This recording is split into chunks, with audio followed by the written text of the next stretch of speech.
welcome back to our channel. So we're here today to do our 36-week update since my last update was like 34 weeks, I believe. So let's get started! So I had my OB appointment last Tuesday for my 36 weeks update, and according to that appointment, I'm already weighing 132 pounds. That's about 60 kilos. And with my last appointment, like the week before that, I was at 59. So it's like a... Bless you. Bless you. Thank you. So yeah, I've already gained 100. I'm already at 132 pounds. I'm already 37 weeks today, actually, if we based it on the first due date that they gave me, which is November 10th.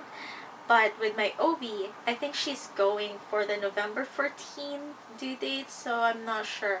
If that's what we're going for, then I'm at around 36 weeks. But on my app, it says I'm at 37 weeks because I'm going with the November 10 due date.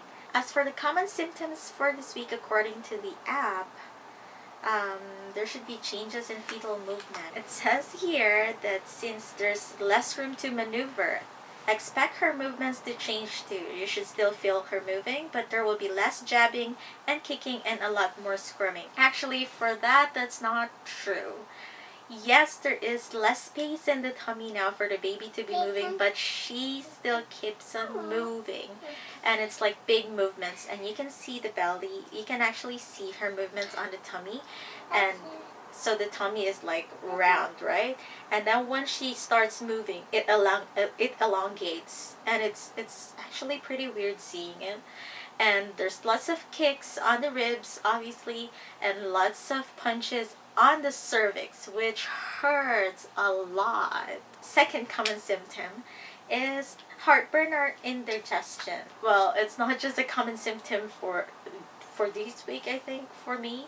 I think it's been happening the whole pregnancy, so there's nothing new about that. Bloating and gas. No, I'm not experiencing any bloating, but yes, gas definitely.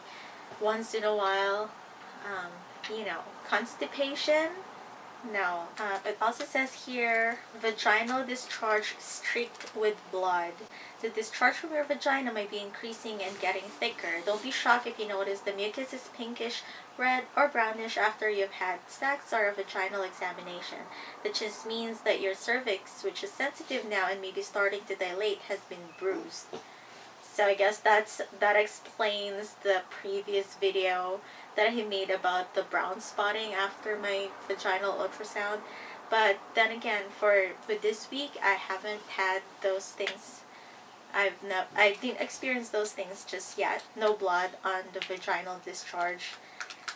But yes, there is an increase, and I'm not sure if it's getting thicker, but there definitely is an increase on the vaginal discharge. Another symptom is itchy belly. Definitely, yes, at night, most especially. When I'm sleeping, I found myself waking up in the middle of the night trying to scratch my tummy. I try not to scratch it though, but I've noticed that whether I scratch it or not, I've been getting a lot of stretch marks already, like new stretch marks, so. But still, I'm not scratching it. Another symptom is edema, or swelling in feet and ankles. I've noticed that I have been retaining water, but not just on my feet. I've noticed it on my hands as well, but it's not severe. Like, I can just see, it just looks like it's puffy, for me at least, compared to how it looked like before. But it's not like swelling, so I'm not sure if it's edema. Insomnia. Well, it's been going on and on the whole pregnancy anyways, so there's nothing new about that anymore for me. There are times when sleep is really good, and there are times when sleep is so bad that I didn't have enough sleep for the whole night, that I'd be so tired the next day. But yeah, it's like an on and off. And then the last symptom is nesting instinct. I'm not sure if it's nesting instinct, but yes, the last few weeks we've been trying to declutter the house, getting things organized, getting the baby stuffs, um, like Kalea's old stuffs out from the bins, and then washing them and just putting everything together. So maybe it is an nesting instinct, I'm not sure. That's it for the common symptoms. But as for my own symptoms for this week, I've noticed that I cannot walk for a very long time now. Like, even if it's just moving around the house, just getting up, because right now I'm sitting down. So when I get up, I already feel like a lot of pressure in on the vaginal area, and it really hurts. So I cannot walk for a very long time anymore. There was this one time, like 2 weeks ago, I think, when we went to go buy some stuffs for the baby, like clothes and the car seat and everything like that. We went to the mall, and this is the first time that we've been to the mall for a very long time. And the moment we got there, because it was a mall that's like 30 minutes away from us, I think, because it's an outlet mall, and Kaleo loves to go to that mall because they have like a small carousel that she loves riding to. So we went there, and when we got there, it was a Saturday. When we got there, I was so excited to go look for baby clothes and stuff like that. And the moment we got inside the mall, I needed to pee. But the washroom was so far from where our car was parked, so we have to walk for like 10 minutes to go find it. Along the way though, I was getting painful contractions. And it's not just like Braxton Hicks were in, it's just the tightening of the tummy or the uterus. It felt like a real contraction because it's really painful. I couldn't walk. Every time I get it, we had to stop because it would hurt on the middle, on my tummy, and then it goes all the way to the back. And it lasted for like a good 30 minutes. And when I told Kevin about it, Kevin was like, "Are you sure we can go around the mall like that? Because I'm scared that the baby might come anytime soon." So we had to do it like slowly, and it's probably like 5 or 6 minutes apart each contraction. So it's like a few steps, and then I had to stop because it hurts really bad and stuff like that.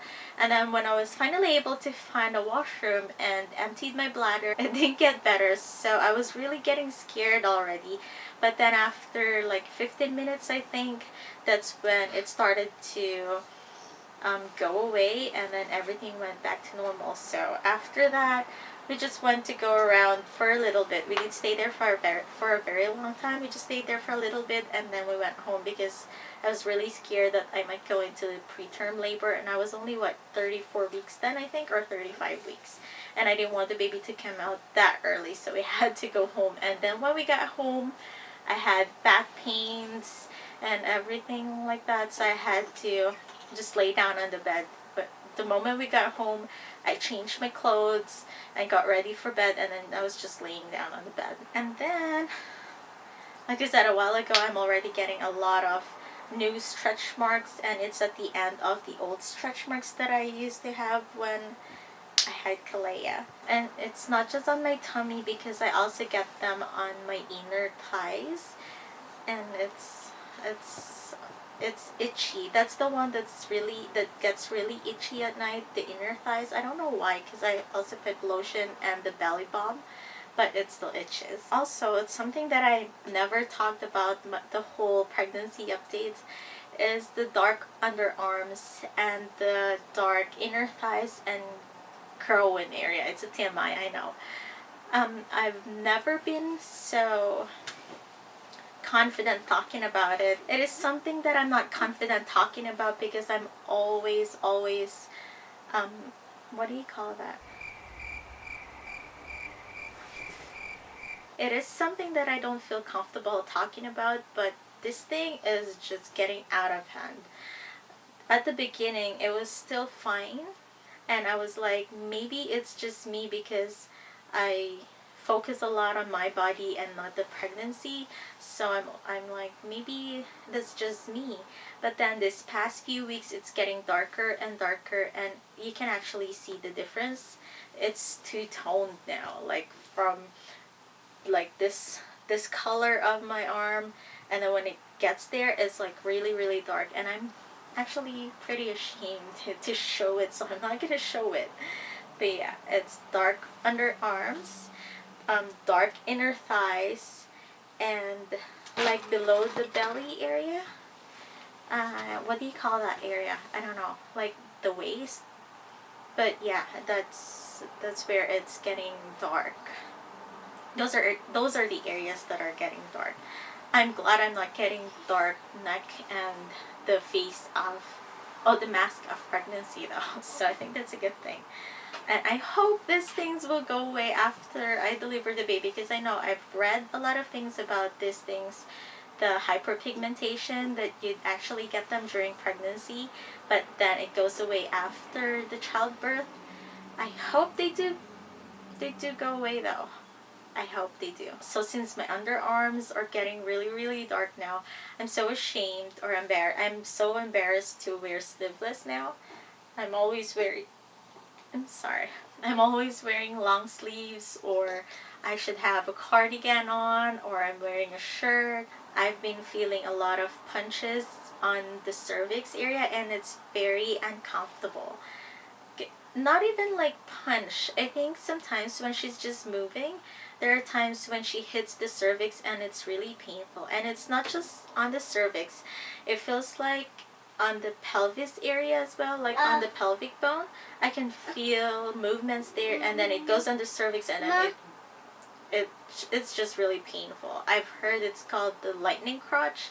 I'm not sure if that's the one that I'm feeling, but it's really, really painful, and it's very uncomfortable. And also, I've been feeling a lot of hiccups on the pelvic area, like where the pelvic bone is.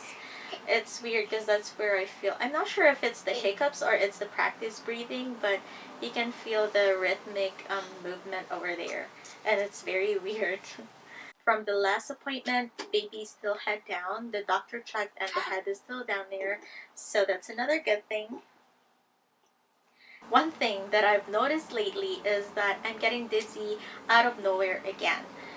Before with Kalea, I know I used to get that a lot too, but that is when my blood sugar drops.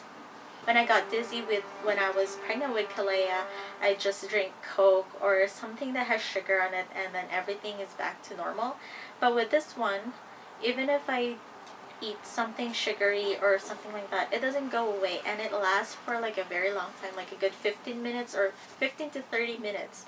And whether it happened during I was standing up or sitting down, when I when I go lie down to make myself feel better, it doesn't make any difference. So it's actually pretty been hard for me the past few days whenever I get this dizzy spells.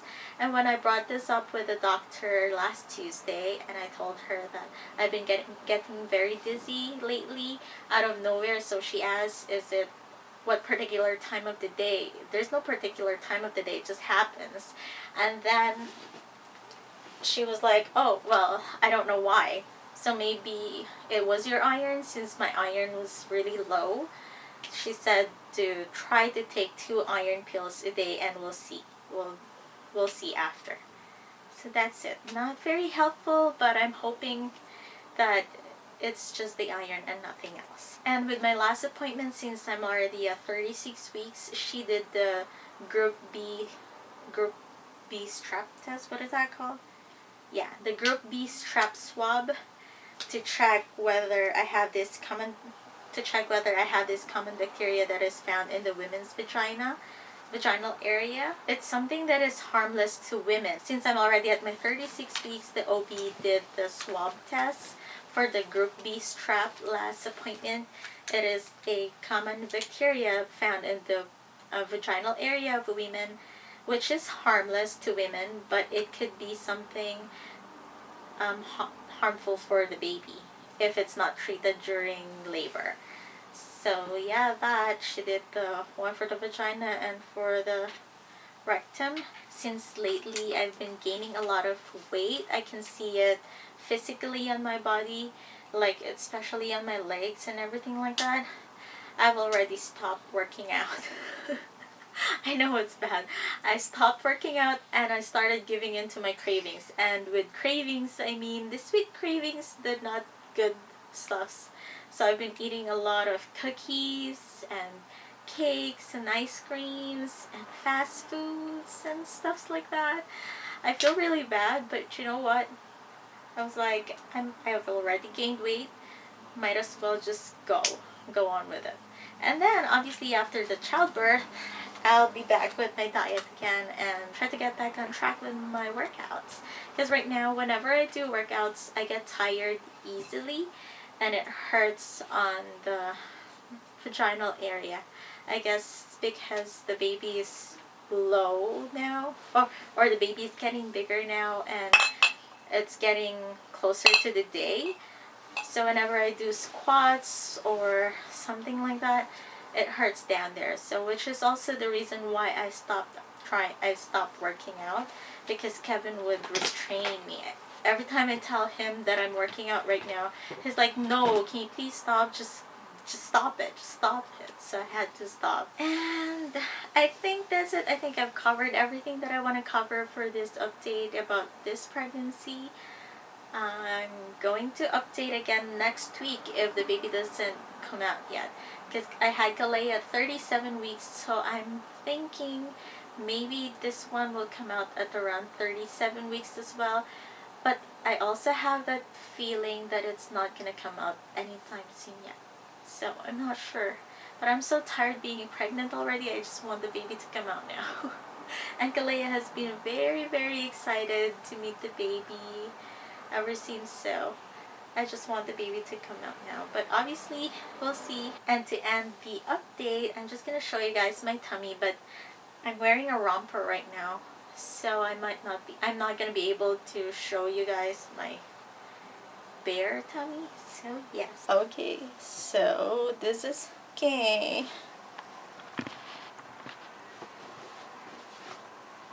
So this is the tummy. Okay, let me take this thing off. This is the tummy at the front. So that's how it looks like on the side with my clothes tight like that. Like I feel like it's so big and it's still high up here, so I don't think I'm gonna give birth anytime soon. But that's on the side. So yes, I guess that's everything for this update. Thank you guys for watching, and I'll see you guys again on the next video. Bye! Aww.